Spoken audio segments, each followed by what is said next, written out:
નમસ્કાર મિત્રો, શ્રી કૃપાલુ શૈક્ષણિક સંકુલ યુટ્યુબ ચેનલમાં આપનું હાર્દિક સ્વાગત છે। આવા જ એજ્યુકેશનલ વિડીયો જોવા માટે લાઇક, શેર અને સબસ્ક્રાઇબ કરવાનું ભૂલતા નહીં।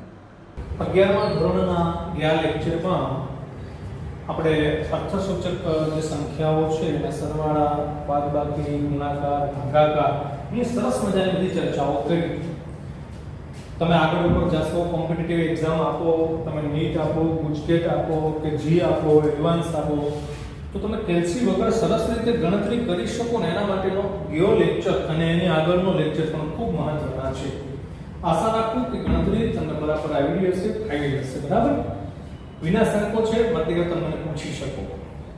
હવે આપણે ભણવાના છે પરિમાણાત્મક પૃથ્થકરણ અથવા એકમ અવયવ પદ્ધતિ। બુકની અંદર મુદ્દા નંબર 1.4.3 આ મુદ્દાની એટલે મારે ચોકલેટ કરવી પડે છે। ઘણા બાળકો એવું કહે છે કે હોમવર્કમાં ખબર નથી ક્યાં પહોંચ્યા ક્યાં નહીં। અત્યારે આપણે આ મુદ્દો પહોંચ્યા છે તો જે મુદ્દો મેં તમને ભણાવી દીધો છે ને એનું હોમવર્ક તમારે 2 વખત કરવાનું રહેશે। પછી બને કોઈ ગાણિતિક મુદ્દો હોય તો બુકની અંદર થોડું વર્ણન કે ગાણિતિક ગણતરી એમની જો અઘરી આપેલી હોય તો બોર્ડ ઉપર હું સરળ રીતે તમને એની ગણતરી કરાવું। તો જરૂરી નથી કે બુકમાં છે એવી કોપી લખો। મેં તમને કઈ રીતે ભણાવ્યું છે એ રીતે મારા દીકરા લખ, બરાબર? હોમવર્ક જરૂરી નથી। જેમ કે આ મુદ્દો છે ને અત્યારે જે આપણે ભણવાના છે પરિમાણાત્મક પૃથ્થકરણ અથવા એકમ અવયવ પદ્ધતિ, તો બુકની અંદર ડિજિટલ રીતે આપ્યો છે। આપણે એમ થાય કે શું આપ્યું છે, તો વાસ્તવમાં એમાં કંઈ છે જ નહીં, માત્ર 3 દાખલા છે। ના એવા 3 દાખલા છે। ગણતરી તો તમને આગલા લેક્ચરથી આવે જ છે, તો જરૂરી નથી કે આ મુદ્દાનું હોમવર્ક જે છે એ તમારે બુકની કોપી ટુ કોપી કરવું નહીં। અહીંયા હું તમને કઈ રીતે ગણાવું છું એ રીતે હોમવર્ક કરો ને, બરાબર? એટલે હોમવર્ક બધાએ ફરજિયાત કરવાનું છે। એટલા માટે થઈ અને હું આ તમને મુદ્દાની ચોખવટ કરું છું કે એક્ઝેક્ટ બુકમાં આપણે ક્યાં પહોંચ્યા છે। હા, પછી જરૂરી નથી કે બુકની અંદર જેમ લખ્યું છે એમ જ હોમવર્ક કરો। બુકની અંદર જેટલું ચાલ્યું છે ને એટલું તમે હોમવર્ક ફરજિયાત કરો, પણ બુકની અંદર છે એમ જ ફરજિયાત કરવાનું છે એવું નથી। આપણે કઈ રીતે સમજ્યા છે, ઘણા મુદ્દાઓ એવા છે કે જે બુકની અંદર થોડા અઘરી રીતે આપ્યા છે, એની ભાષા પણ અઘરી છે, તો એને અહીંયા મેં સરળ રીતે તમને ભણાવ્યા છે। તો જે રીતે ભણાવ્યા છે એ જ રીતે હોમવર્ક કરો। બુકનું કોપી ટુ કોપી હોમવર્ક કરવાની જરૂર નથી, પણ જે મુદ્દા સુધી પહોંચ્યા છે ત્યાં સુધીનું હોમવર્ક થઈ જવું જોઈએ, બરાબર? સમજી ગયા છો હું શું કહેવા માંગુ છું? સરસ। અત્યારે આપણે ભણશું એકમ અવયવ પદ્ધતિ અથવા પરિમાણાત્મક પૃથ્થકરણ। બુકનો મુદ્દો છે 1.4.3 ઉપર આપણે ચર્ચા કરી, બરાબર? એમાં સરસ મજાના 3 દાખલા આપ્યા છે। હવે આ બુકની અંદર એવું આપ્યું છે ને કે આપણને કંઈ ખબર જ ન પડે, પણ જોયું અને એકદમ સહેલામાં સહેલી રીતે એકદમ સરળતાથી 5 સેકન્ડમાં જવાબ આવી જાય એવી રીતે આપણે મુદ્દાને સોલ્વ કરીએ, બરાબર? તો એમાં પહેલું આપણને આપ્યું છે, હવે જો અહીંયા નામ શું, એકમ અવયવ પદ્ધતિ, મતલબ કે તમારે એકમ ચેન્જ કરવાના છે। બુકની અંદર તો ડિજિટલ રીતે રજૂ કર્યું છે, આપણે સરળ રીતે જોઈએ તો એકમને કન્વર્ટ કરવાના છે, બસ વિશેષ કશું નથી। અહીંયા આપ્યું છે પહેલું કે ધાતુનો એક ટુકડો 3 ઇંચ, હું બુકમાં છે ને ઇંચ માંથી મેં રકમ લખી છે, તમને એવું ન થાય કે હું બીજા દાખલા ગણાવું તો ચાલે, તો એમ થાય કે સાહેબ બુકનું છોડી દીધું, એટલે પહેલા આપણે બુકનું લઈ લઈએ, બરાબર? ધાતુનો એક ટુકડો 3 ઇંચ, IN થી ઇંચને લખી શકાય। ઇંચને ગુજરાતીમાં લખો તો હાલે, IN લખો તો હાલે। IN એટલે ઇંચ જ મતલબ થશે। ધાતુનો એક ટુકડો 3 ઇંચ લાંબો છે તો તે કેટલા સેન્ટીમીટરનો હશે? હવે તમારે ઇંચમાંથી સેન્ટીમીટરમાં જવાનું છે। જવાબ અહીંયા અમે આપી દીધો, એનો જવાબ આ છે, જો અહીંયા જવાબ અમે લખી દીધો છે, મારી કરો તમે આ એનો જવાબ છે। તો ભાઈ 3 ઇંચનો ટુકડો છે આપણી પાસે, એને આપણે સેન્ટીમીટરમાં ફેરવવાનો છે। એક ધાતુનો ટુકડો 3 ઇંચ લાંબો છે તો સેન્ટીમીટરમાં કેટલો હશે? તો તમને એક જ વાતની ખબર હોવી જોઈએ, શું? તો કે 1 ઇંચ બરાબર 2.54 સેન્ટીમીટર થાય। તમને આ ખબર હોવી જોઈએ। નો ખબર હોય તો હવે યાદ રાખજો, 1 ઇંચ બરાબર 2.54 સેન્ટીમીટર થાય। કોઈ માથાકૂટ જ કરવાની વાત નથી આવતી, સીધું મૂકી દો। 1 ઇંચે 2.54 સેન્ટીમીટર થાય તો આપણને 3 ઇંચ આપ્યા છે, તો 3 ઇંચે કેટલા સેન્ટીમીટર થશે? દાખલો પૂરો। બુકની અંદર વર્ણન કર્યું છે, ક્યાં કઈ વર્ણન કરવાની જરૂર છે? સીધી અને સરળ વાત છે. 3 ઇંચનો ટુકડો સેન્ટીમીટરમાં કેટલો હશે? તો કે ભાઈ 1 ઇંચે 2.54 સેન્ટીમીટર થાય. તો 3 ઇંચે કેટલા? એટલે ફરી દઉં, સીધી ત્રિરાશી 3 ગુણ્યા 2.54 ભાગ્યા 1 લ્યો. સમજો ને કઈ ગણતરી ચાલે છે? ધાતુનો એક ટુકડો 3 ઇંચ લાંબો છે તો તે કેટલા સેન્ટીમીટરનો હશે? તો કે ભાઈ 1 ઇંચ બરાબર તો 2.54 સેન્ટીમીટર થાય. ત્યાં 3 ઇંચ લાંબો ટુકડો સેન્ટીમીટરમાં ગણવાનો કીધો છે. હવે 1 ઇંચ બરાબર 2.54 સેન્ટીમીટર થતા તો 3 ઇંચ બરાબર કેટલા સેન્ટીમીટર? તો કે 3 ગુણ્યા 2.54 ભાગ્યા 1. હવે 3 ગુણ્યા 2.54. હવે આ કેલ્સી તો આપણે વાપરવા નથી તો પોઈન્ટ નું કઈ રીતે કરશું? તો મત દીકરાને ફેરવી નાખો. આ 3 ને એમને રહેવા દો અને અહીંયા 254 કરી નાખો. 254 કરો એટલે પોઈન્ટ અહીંયા છેલ્લે લાસ્ટમાં આવી ગયું. પોઈન્ટ 2 અંક ખસેડો તો ડેફિનેટલી 10 ની 2. પણ પોઈન્ટ 2 અંક કઈ બાજુ? જમણી બાજુ ખસેડો એટલે 10 ની -2. બસ પૂરું થઈ ગયું. ગુણી નાખો. હવે આનો ગુણાકાર તો આપણને આવડતું હોય ને ભાઈ. 254 ગુણ્યા 3 કરો નાખો માંથી ગયા 4 તેરી 12 નો બગડો વધારે 5 તેરી 16 નહીં 5 તેરી 15 ને 1 16 નો છગડો વધારે 3 દુ 6 ને 1 7 762 જવાબ આવે છે. 762 into 10 raised to -2. હવે તમને આ ખબર પડવી જોઈએ કે 2.54 છે ને 254 માં મેં કન્વર્ટ કરી નાખ્યા. 10 ની -2 કરી શકાય. હવે જવાબ આપણને બુકમાં શું આપેલો છે? તો કે 7.62 આપેલો છે તો બરોબર છે, આવી ગયું. હવે અહીંયા આ 762 આવ્યા એનો મતલબ કે પોઈન્ટ છે ને લાસ્ટમાં છે. હવે 2 અંક આ બાજુ લઈ લ્યો. હું પોઈન્ટ આમાંના 2 અંક આ બાજુ લઈ લઉં તો પોઈન્ટ ને હું અહીંયા લખી નાખું. પોઈન્ટ 2 અંક ખસ્યો એટલે 10 ની 2 ડેફિનેટલી લખવી પડશે તમારે. પણ પોઈન્ટ 2 અંક કઈ બાજુ ખસ્યો? જમણી બાજુ ખસ્યો, ડાબી બાજુ? ડાબી બાજુ ખસ્યો એટલે પ્લસ. તો આ માઈનસ પ્લસ કેન્સલ. બરાબર છે ને? 10 ની માઈનસ અને 10 ની પ્લસ બે કેન્સલ થઈ જશે એટલે સીધો જવાબ આવી ગયો 7.65 સેન્ટીમીટર. લ્યો વિડિયો સ્ટોપ કરી હજી એકવાર મારી દીકરા ગણતરી સમજી લેજો. દાખલો પૂરો થઈ ગયો. બરાબર. આમ ધાતુનો ટુકડો જે આપણને આપેલો છે કેટલા ઇંચનો આપેલો છે? 3 ઇંચનો. એ સેન્ટીમીટરમાં કેટલો થશે? તો કે 7.62 સેન્ટીમીટર થશે. લો એકદમ સરળ. આ રીતે ગણતરી કરો. કેલ્સી નો ઉપયોગ ન કરો તો ફટાફટ તમને આવડી જશે. કેલ્સી વગર તમે ગણતરી કરી શકશો. જ્યારથી કેલ્સી આવ્યા છે ત્યારથી આપણા મગજ બંધ થઈ ગયા. એટલે હવે કેલ્સી ને માત્ર સાઈડમાં જ મૂકી દો. અને આ ગણતરી જો આપણે કરી શકતા હોઈએ ને ભાઈ તો બીજી બધી ગણતરીઓ પણ કરી શકીએ. કેલ્સીની કોઈ જરૂર જ નથી. થોડો સમય થોડું અઘરું લાગશે પણ એકવાર તમારું મગજ કહેવાય જશે ને તો ફટાફટ હિસાબ કિતાબ કેલ્સી વગર કરી શકશો. કેલ્સી વગર જે માણસ હિસાબ કિતાબ કરી શકતો હોય ને એ સાચા અર્થમાં ભણ્યો કહેવાય. બરાબર. ચાલો પહેલો દાખલો આપણે કમ્પ્લીટ કર્યો. યુનિટ કન્વર્ઝન છે, એકમ અવયવ પદ્ધતિ. બીજું એક જગ આપણને આપ્યો છે. જગમાં 2 લિટર દૂધ આપ્યું છે. એ 2 લિટર દૂધ છે તો તે દૂધ કેટલા મીટર ક્યુબ હશે? આપણે બધા ખબર છે પદનો એસઆઈ એકમ મીટર ક્યુબ છે. બરાબર ને? તો લીટરમાં આપણને દૂધ આપેલું છે અને મીટર ક્યુબમાં લઈ જવાનું છે. હવે અહીંયા 2 લિટર આપ્યું, 2 લિટર આપ્યું, 10 લિટર આપ્યું એની ચિંતા નથી. પણ લીટરમાંથી મીટર ક્યુબમાં કેમ જવાય? તો એના માટે તમને એક વસ્તુની ખબર હોવી જોઈએ. સીધું જ તમને યાદ હોવું જોઈએ. શું? તો કે 1000 તો બુકમાં નથી. બુકમાં લાંબુ થયેલું છે. હું તમને એકદમ સરળ રીતે કહી દઉં છું. 1 લિટર સોરી 1000 લિટર બરાબર 1 મીટર ક્યુબ થાય. આ યાદ રાખેલું છે. 1000 લિટરે 1 મીટર ક્યુબ થાય.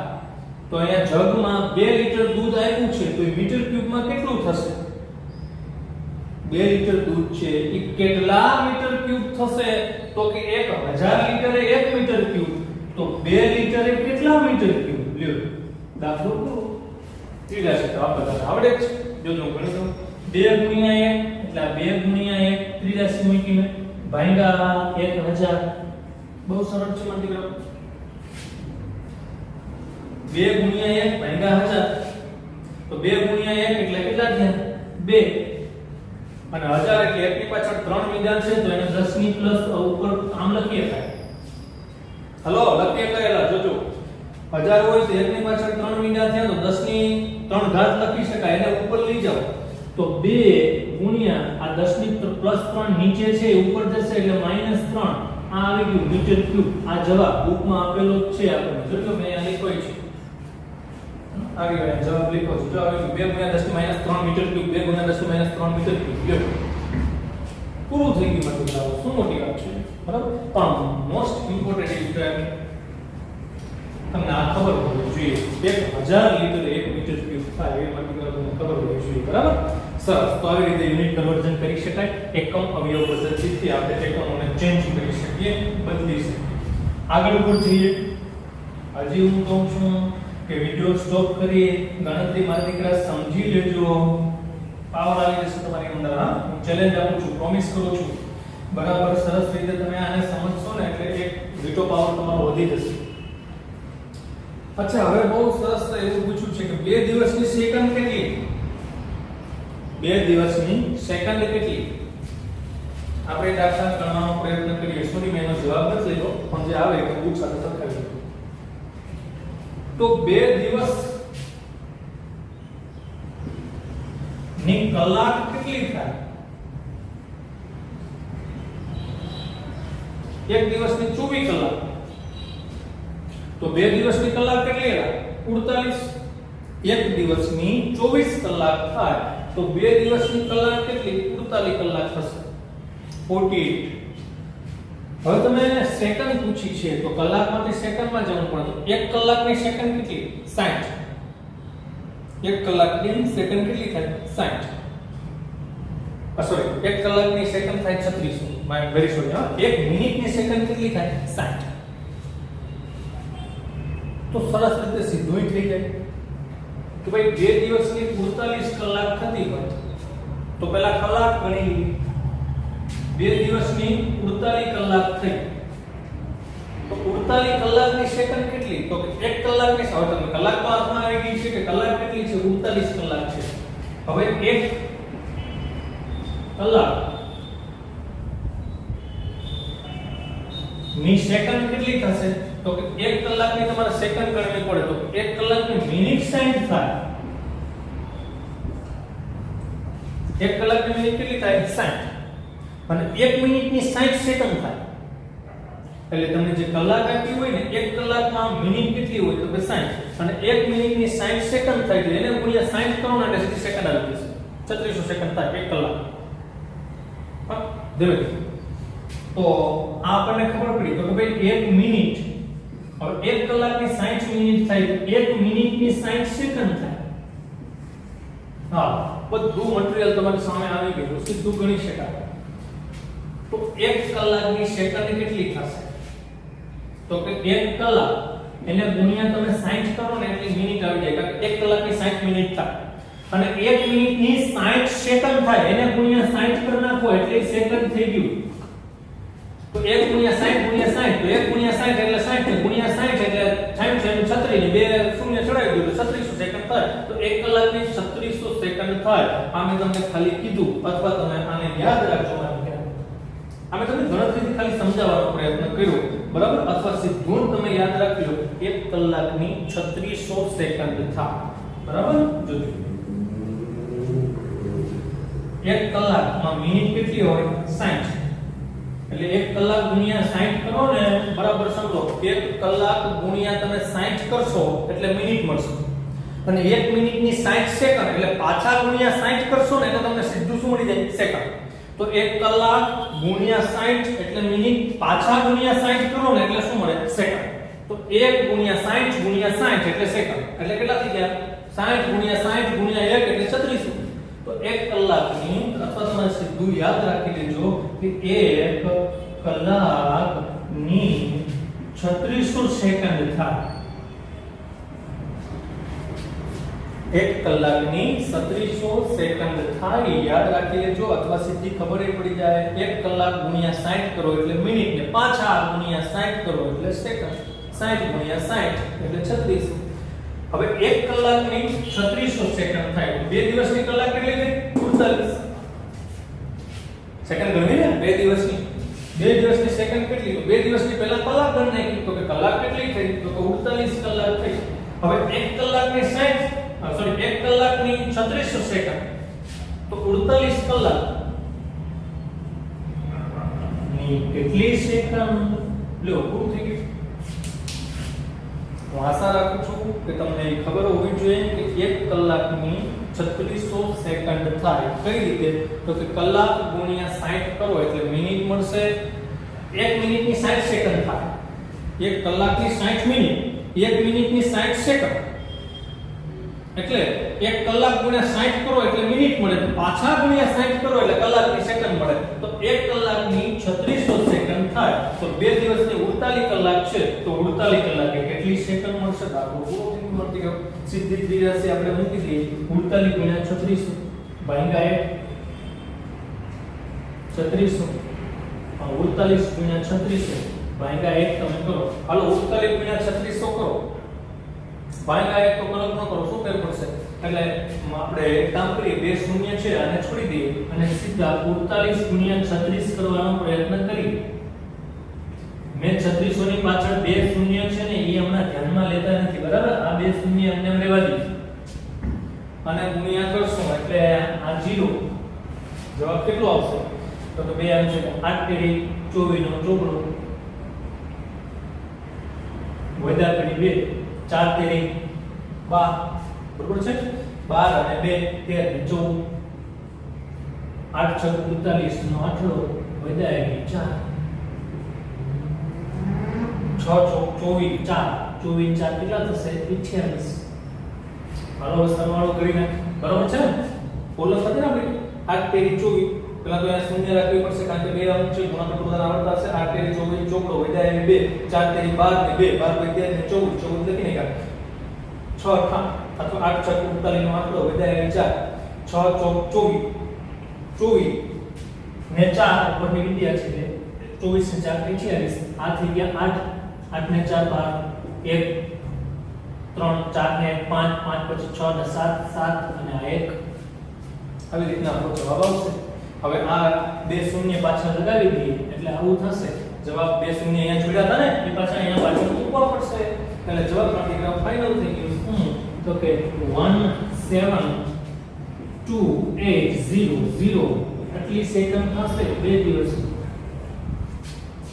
આમાં એક જ વાતની તમને ખબર હોવી જોઈએ કે 1 કલાકના 3600 સેકન્ડ થાય મેં તમને બે વખત કીધું છે કલાક ગુણ્યા 60 ગુણ્યા 60 કરો એટલે સેકન્ડ આવી આને સીધા ગુણ્યા કરો 48 કલાક છે ને એને ગુણ્યા 60 ગુણ્યા 60 કરી નાખો એટલે સેકન્ડ આવી જશે પણ ત્રિરાશીથી કેલ્સી વગર આપણે કરવું હોય 1 કલાકના 3600 સેકન્ડ પછી બે દિવસ છે તો 48 કલાક થઈ તો 48 કલાકના કેટલા સેકન્ડ સીધો ગુણાકાર મલ્ટીપ્લાય કરી નાખો મળી જશે જવાબ લ્યો વાત પૂરી થઈ ગઈ તો આટલી સેકન્ડ બે દિવસની આવશે કેટલી 17280 સેકન્ડ બે દિવસની થશે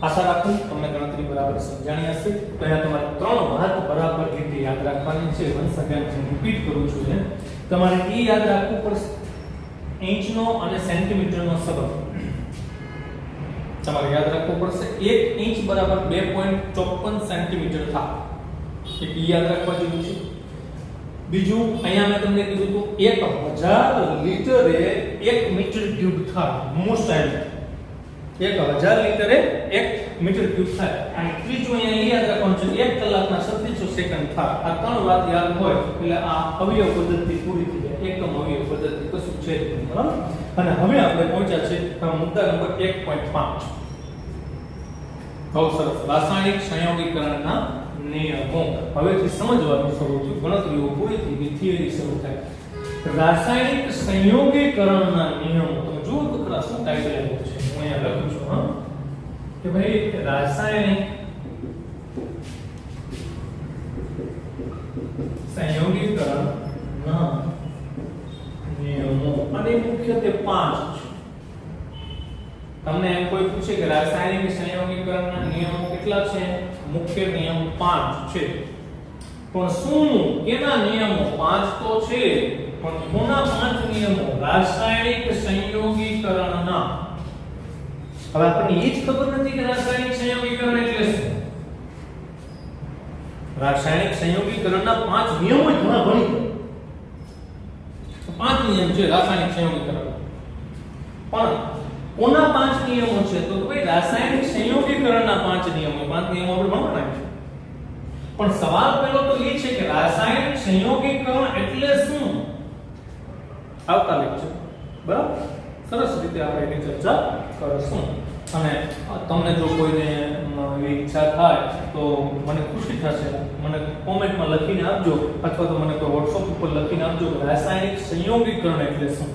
પછી એના આપણે 5 નિયમ ભણશું. બરાબર? તમે કહેશો તો મને આનંદ થશે, તમે નહીં કહેશો તો હું કહેવાનું છે કે રાસાયણિક સંયોગીકરણ એટલે શું. પહેલા આપણે એ સમજવું પડશે કે રાસાયણિક સંયોગીકરણ એટલે શું, અને પછી એમાં જે 5 નિયમો વૈજ્ઞાનિકોને જોવા મળ્યા એ મારી તમારી સમક્ષ એમને મૂક્યા, તો એ નિયમોને આપણે સરસ રીતે ચર્ચા કરશું. આજે 3 લેક્ચર દબાદબી રહેલા છે. બરાબર? એ 3 લેક્ચરો ગણતરીના છે.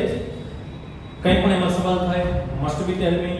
પણ હું ફરી પાછી પ્રાર્થના કરું છું, તમને વિનંતી કરું છું કે આ ગણતરીના લેક્ચરો છે બરાબર ધ્યાનથી જોજો. તો કેલ્સી વગર ઘણું બધું ગણી શકશો. બાકી મોટી મજબૂરી છે કે આજના છોકરા કેલ્સી વગર કંઈ ગણી શકતા નથી. હા, પણ આ બધું જો તમને સમજાશે સારું એવું, એમાં કંઈ ડિફિકલ્ટી થાય તો પણ પૂછજો. પણ જેટલી ગણતરી સારી રીતે તમે સમજશો એટલું તમને સરસ આવડશે. તમે કેલ્સી વગર બહુ સારું એવું માટે ગણી શકશો. બરાબર? અસ્તુ. જય હિન્દ, જય ભારત.